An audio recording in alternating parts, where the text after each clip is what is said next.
The date is the 26th of September, 2025.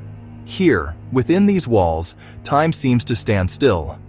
This is the dojang, a training hall dedicated to the ancient Korean art of Taekwondo. The floor, made of polished wood, gleams under the soft morning light. It has absorbed the echoes of countless shouts and the soft thud of bare feet for decades. A quiet reverence fills the space. The air is still, carrying only the faint scent of wood and dedication. The students, clad in their crisp white doboks, move with a shared purpose. They are here not simply to fight, but to learn a way of being. In this sanctum, every action has meaning. The warm-up has concluded, leaving muscles pliable and minds alert. With a deep, respectful bow, the students rise in perfect unison. The air in the dojang is thick with concentration. They are a collective, ready to absorb the ancient wisdom of their art. They now transition to forging the very foundation of their practice, the fundamental building blocks of Taekwondo. This is the practice of basic stances, or seogi. A strong stance is the root from which all techniques draw their power. Without a solid foundation, even the most spectacular movement is rendered ineffective. It is the silent language of stability and intent. They begin with the walking stance, apseogi.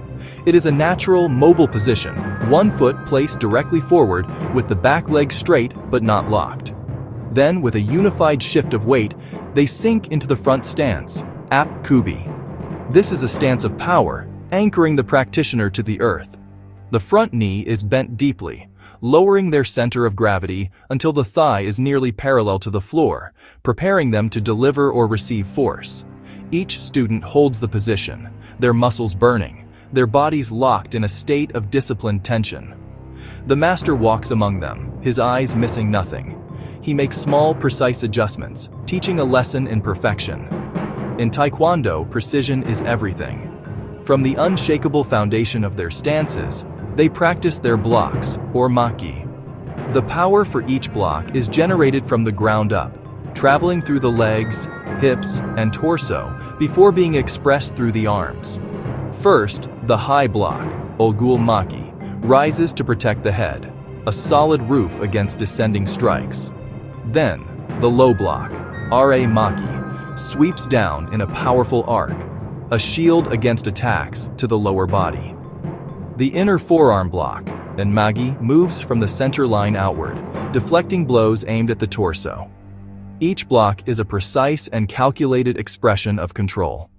The student learns to meet force not with brute strength, but with superior technique, redirecting an opponent's energy. It is the principle of water overcoming rock. Their faces remain serene, a mirror of the calm, internal focus required for absolute mastery. The master claps his hands once. The sharp, resonant sound cuts through the quiet reverence of the dojang, a signal to sharpen the mind and prepare the body. It is a call to attention, echoing the traditions of generations of martial artists. The students assemble, their movements crisp and economical. They arrange themselves in precise rows on the polished wooden floor, a silent understanding passing between them. They are ready for the next phase of their training, the practice of poomsae, or forms. A poomsae is a pre-arranged sequence of blocks, strikes, and stances performed against one or more imaginary opponents. But it is far more than a simple routine. Each form is a living textbook, a library of techniques codified and passed down through the ages. It is a moving meditation where the practitioner strives to unify mind, body, and spirit, silencing the chatter of the outside world to focus on the present moment. It is a story told through the language of the body, a narrative of conflict, defense, and ultimate resolution, all performed with grace and power. Today, they will practice Taguk Iljang, the first of the 8 Taguk forms that are the foundation of colored belt training. Each Taguk poomsae is linked to one of the 8 divine trigrams, or palgui.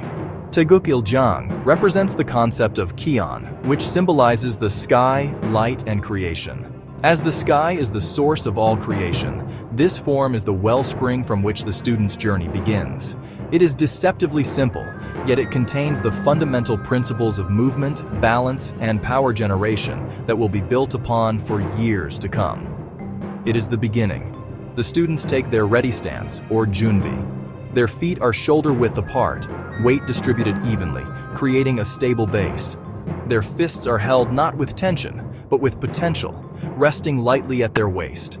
This is a moment of mental preparation, of emptying the mind to achieve a state of clarity known as mushin, or no mind. They are a blank canvas, ready for the form to be painted upon them. The form begins. "Turn left, low block," the master calls, his voice calm and steady. The students pivot 90 degrees on the ball of their right foot, a movement that is both swift and stable. They land in a solid walking stance, or apseogi, as their left arm sweeps down to execute a perfect are maki, or low block. This is not merely a defensive gesture. It is a full-body technique, using the rotation of the hips to deflect a simulated attack to the lower body. "Step forward, middle punch," he continues. They advance one step, maintaining their balance and posture. Their right fist travels in a straight, powerful line from their hip to strike the air at solar plexus height, a momtong jirugi. As the striking fist extends, the other hand retracts sharply to the hip. This principle of action and reaction maximizes power and speed. Each movement is sharp, yet fluid, a testament to their control. Then, a pivot to the right, another low block, another step, another middle punch. The poomsae is a pattern of symmetry, a deliberate design that forces the practitioner to be equally adept on both their left and right sides. This mirrored structure teaches not only physical balance and coordination, but also develops a crucial 360-degree awareness, preparing the student for threats from any direction. The students move as one, a synchronized wave of white uniforms against the dark wood. It is the attention to detail that elevates the form from mere exercise to a profound art. Observe their breathing. A sharp exhalation, a kihap, accompanies a key striking technique. This is not just a shout. It is the spirit made audible, a focused release of internal energy from the abdomen. It tightens the core for protection, startles the imaginary foe, and marks the absolute peak of power in a movement. Notice the preparation for each technique. Before a block or strike is executed, the hand first chambers, moving to a preparatory position at the hip or shoulder. This loading action builds kinetic energy, ensuring the final technique is delivered with maximum efficiency and force. Their footwork is equally precise. Pivots are executed on the ball of the foot, ensuring speed and stability. Each step into a walking stance is deliberate, landing with a quiet solidity that speaks of complete control over their balance and weight distribution. It is a dance of incredible precision, where every inch of movement has a purpose. The form continues through its sequence of high blocks and front kicks. Each technique flows into the next without hesitation, a concept known as yeongyal. The end of one motion is the beginning of the next, creating a seamless and continuous stream of defensive and offensive actions. The students are no longer just performing individual moves. They are embodying the spirit of the poomsae. They are the defender, their eyes focused, visualizing each attack and meeting it with grace and power. As they perform the final technique and return to the junbi-ready stance with the command "Baro," there is a moment of profound stillness. The energy that was projected outward is now gathered back within. They have not just exercised their bodies, they have engaged their minds and focused their spirit. They have told a story of defense, control, and the creative power of the human will. The physical training is now complete. The air, once filled with sharp exertion, settles into a profound quiet. The students stand in neat rows once more, their breathing slowly returning to a state of calm. The master stands before them. The dojang shifts from an arena of physical contest to a sanctuary for the mind, from exertion to quiet contemplation. The real lesson is about to begin. For the art of Taekwondo is built on something far deeper than kicks and punches. The physical prowess is merely the vessel for a guiding philosophy. The true essence, the do or the way, is a moral code, principles that shape character. These are the 5 tenets of Taekwondo. They are the unshakable pillars that support the art, turning physical discipline into a path of self-improvement. They are the true measure of a student's progress. First, courtesy. Ye oui. This is the outward expression of respect and humility. It is seen in the bow to the master and to partners, an acknowledgement of the shared journey and mutual respect.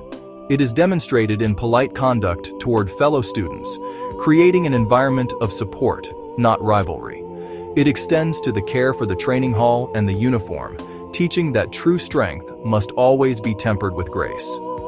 Second, integrity. Yomchi. This is the practitioner's moral compass. It is more than honesty. It is knowing right from wrong and acting upon that knowledge, even when no one is watching. It is a conscience that feels guilt when wrong is done.